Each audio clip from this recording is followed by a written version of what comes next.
Bem, pessoal, então vamos ver as condições que a gente tem da resposta do RLC paralelo quando a gente tem um amortecimento crítico.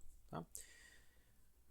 Pro caso sobreamortecido, nós vimos lá que quando o alfa é maior do que o ômega zero, as frequências, o coeficiente de amortecimento é maior do que a frequência radiana, ômega zero, então nós temos o que nós chamamos de amortecimento, circuito sobreamortecido. Né?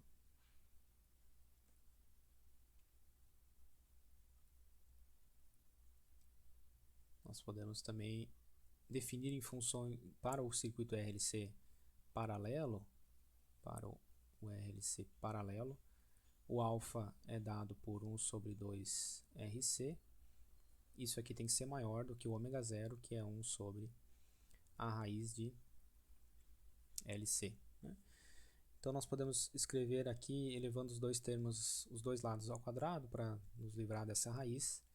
Nós temos que 1 sobre 4 r ao quadrado c ao quadrado, essa constante tem que ser maior do que 1 sobre LC, para cair no caso sobre amortecido, ok? Ou, outra forma de escrever aqui que o produto da indutância vezes a capacitância do circuito tem que ser maior do que 4 R ao quadrado, o resistor, o valor da resistência ao quadrado, vezes a capacitância ao quadrado. A gente tem, se esse produto aqui é maior, ou se LC é maior do que isso aqui, a gente cai no caso sobreamortecido. Né? E se a gente tem esses dois parâmetros aqui iguais, ou seja, um caso bastante particular aqui que o alfa vai ser igual a ômega zero, nós teremos essa igualdade aqui, LC, produto LC vai ser igual a 4 vezes a resistência ao quadrado vezes a capacitância ao quadrado. Nós então caímos num caso particular que é o amortecimento crítico.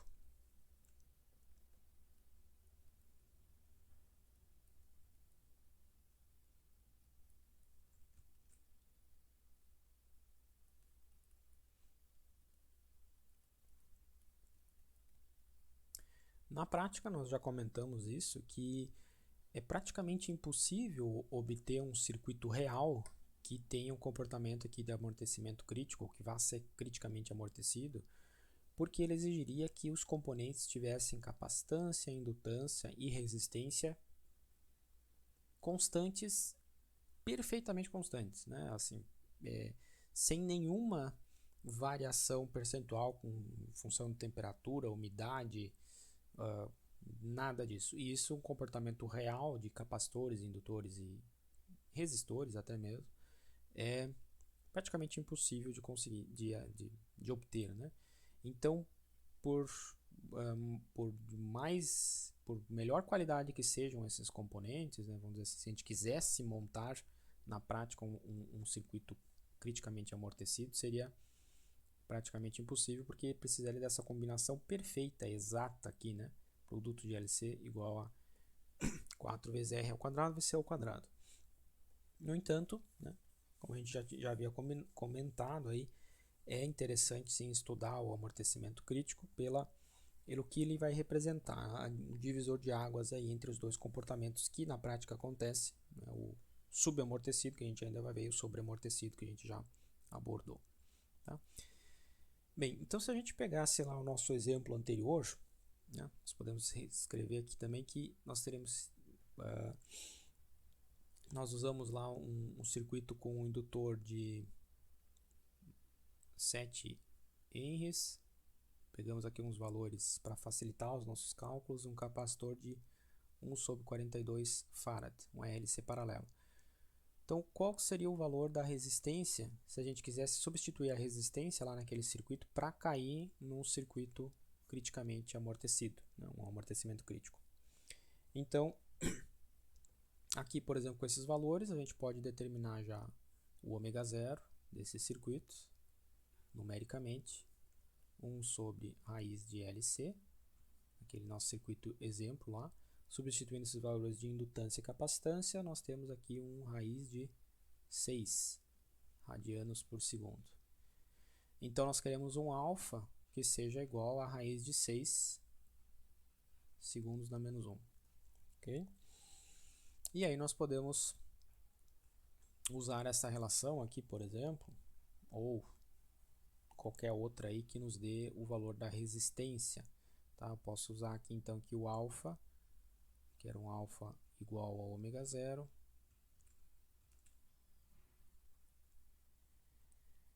em que o alfa a gente tem 1 sobre 2RC e o ômega zero é a raiz de 6, né? A gente quer ajustar um valor de resistência. Aí, substituindo o valor da capacitância aqui, a gente vai achar que um valor exato da resistência teria que ser de 7 raiz de 6 dividido por 2 ohms. Tá? Eu vou deixar fracionário, nós vamos trabalhar aqui fracionário, mesmo que esse é o valor exato. Né? Se a gente usasse aqui um valor decimal com vírgula, por mais casas que a gente usasse aqui, né, a gente estaria arredondando em algum ponto, então teria uma leve, teria um arredondamento ali em alguma casa decimal que o alfa não seria exatamente igual ao ômega zero. Então já vamos usar aqui o valor fracionário. Tá? Então nesse caso aí, se a gente usasse um resistor, vocês podem verificar, nós teríamos um alfa de raiz de 6, portanto alfa e ômega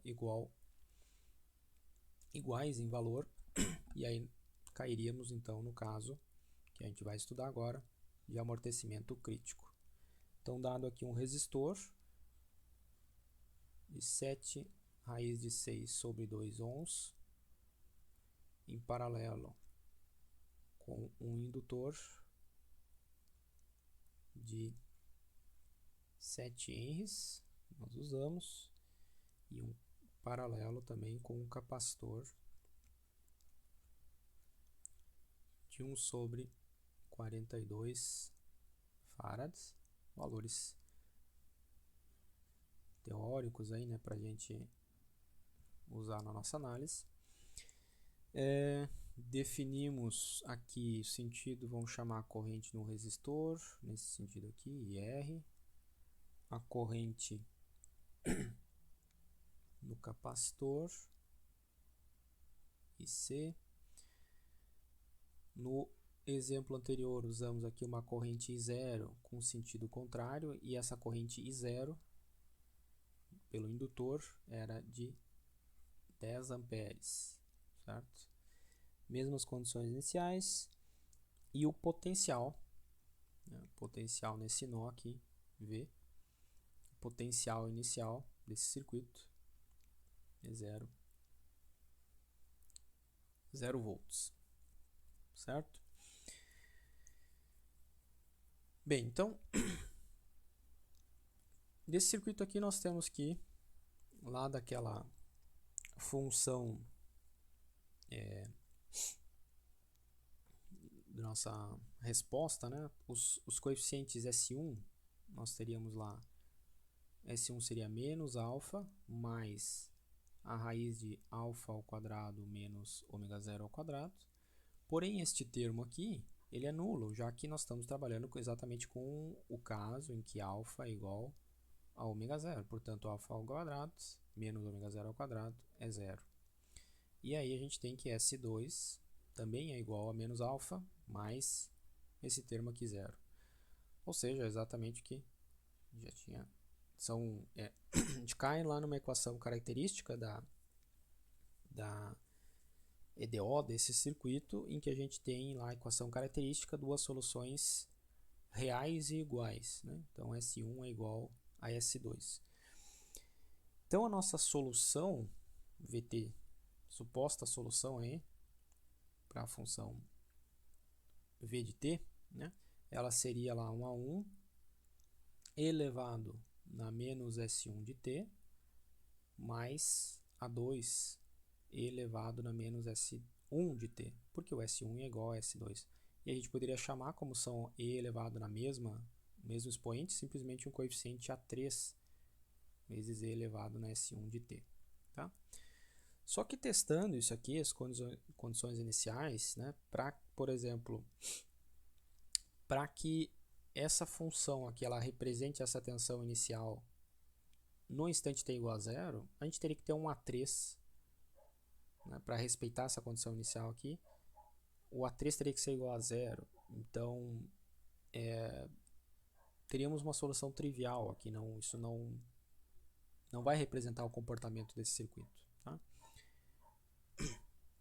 Se a gente voltar lá e escrever de novo a equação diferencial desse circuito aqui, então voltando, nós temos lá a equação diferencial daquele circuito ficava da forma, mesma abordagem que nós fizemos lá para o caso inicial, né? Que 1 sobre RC vezes a derivada primeira da tensão mais 1 sobre LC vezes a função no tempo. Tá? Igual a zero. Essa aqui é a EDO do circuito.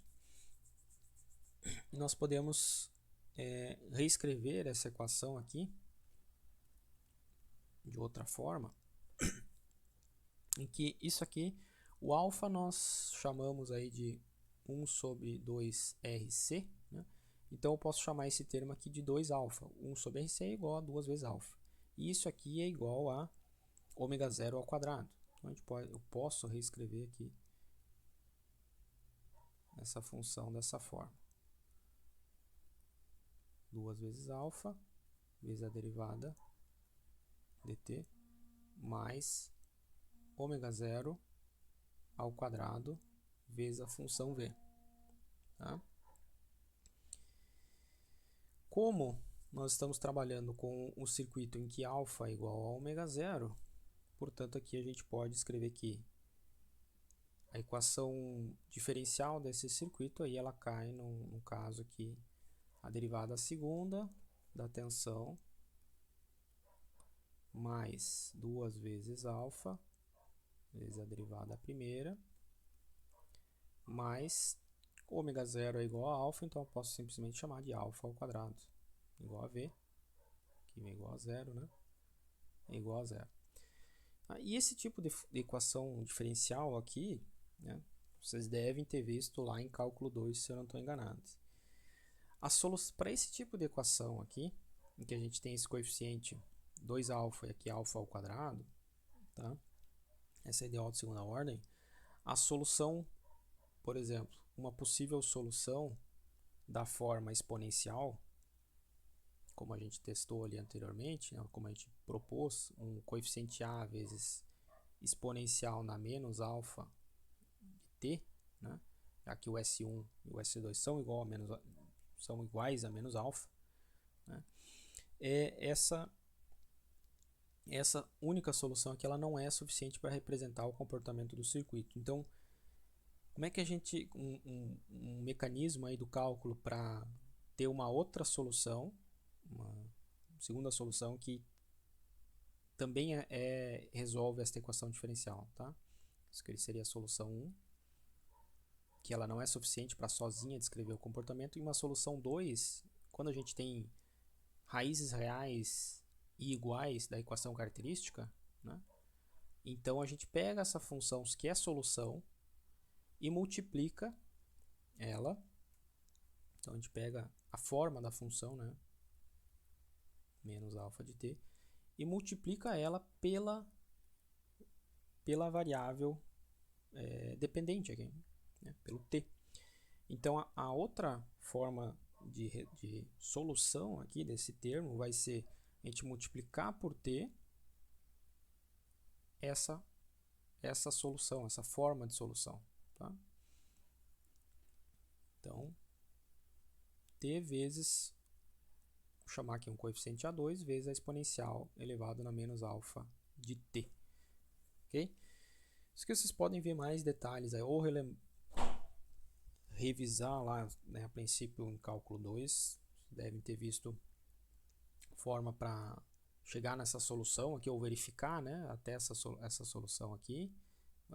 Quando uma solução apenas não basta para representar a solução geral dessa EDO de segunda ordem, multiplica daí pela variável t, pela variável dependente da função. E aí a solução geral é a soma das duas. Então, basicamente, aqui o que nos interessa, a solução geral, para EDO do circuito vai ser a soma de V1 mais V2, que a gente vai ter aqui uma equação, um coeficiente A1 vezes exponencial na menos alfa de t, mais um t vezes um coeficiente A2 vezes e exponencial na menos alfa de t. Como a exponencial aqui ela é igual, a gente pode colocar em evidência aqui e aí ter a seguinte solução, né? O formato exponencial e elevado na menos alfa de t vezes A1 mais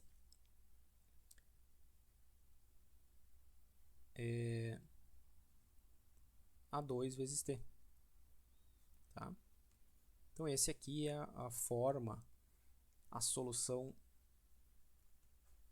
geral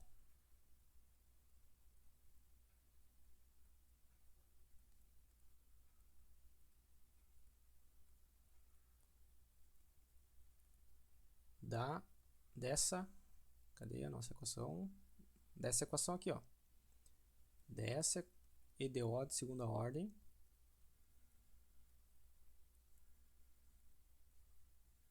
ok? Quando a gente tem